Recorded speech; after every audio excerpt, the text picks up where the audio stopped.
So we're going to go back to the tents in Mina. So basically we're going to cover now in this slide, stay night of the 10th of the Hijjah.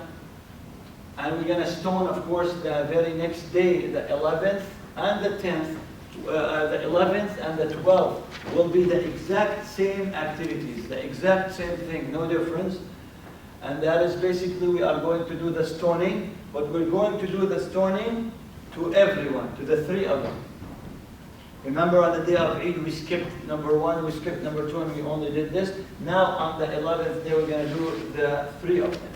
So basically, now on the 11th day after we came back and we slept that night in Mina, we woke up in the morning. That's considered to be the 11th day of Dhu al-Hijjah, or the first day of Tashriq.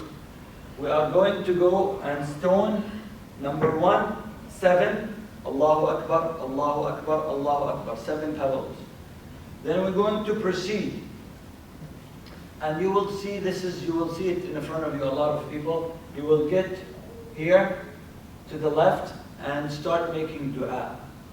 Of course, the sunnah, it says a very prolonged dua where you can just stay in between the two jamarat and to do your dua. But really, the reality is that you cannot be able to do a very prolonged dua. It's going to be a small one because of the fact that you have a lot of people because of the crowd, and also the police or the security guards will not allow you to stay for long, which is very understandable because of the fact if they allow everyone to stop and they are going to basically jam the whole traffic. So they do allow you to make dua, but then they will not allow you to stay for long, so you make your dua, then you proceed. There is one logistic and trick that I would like you to learn, whether you're with our group or without with our group. The nature of people is that when you are walking, everybody tends to gather and to crowd around this area, because that's the nature of people. They're coming this way, so they gather around this area. In order for you to avoid the crowd, go around the people and go to this area. You will find it very easy to access. You will be even able to get and to touch basically the wall of the jamarat. So there is no one between you and the jamarat. You're just in front of it and you are just throwing against the wall. If you do that maneuver, so do not crowd yourself with the crowd, but rather go to the front of it. Same thing with this. People tend to walk and they tend to gather here. Very crowded, extremely crowded, that there is no way possible for you to get to the wall. You cannot touch it because people gather it. So just maneuver around them and go to the front of it, or to the other side of it, whatever you want to call it. And you will find it much easier for you to access. Then you're going to go basically the same thing to the left, make dua, sincere dua to Allah subhanahu wa ta'ala, until you are requested or asked to move. Then you're going to proceed to the aqaba. The last one, this is the exact same one that you've done the day before, the day of Eid.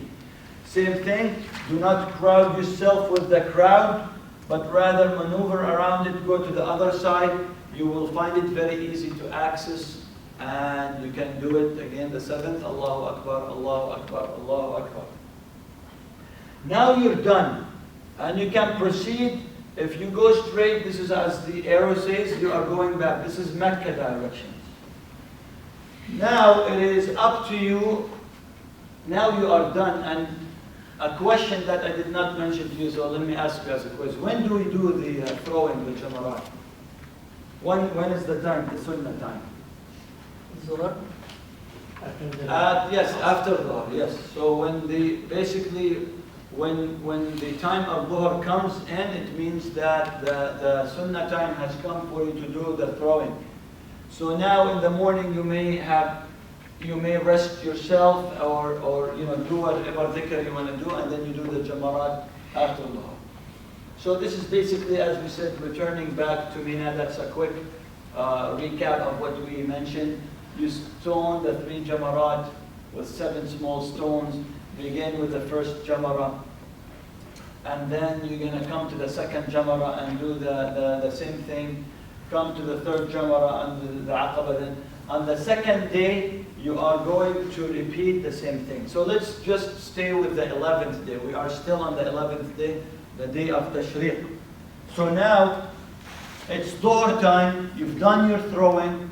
You've done everything. Of course, you're out of the state of Ihram. Now what do? You have the options to go back to your tent, or if you want to proceed to Mecca, go back to Mecca.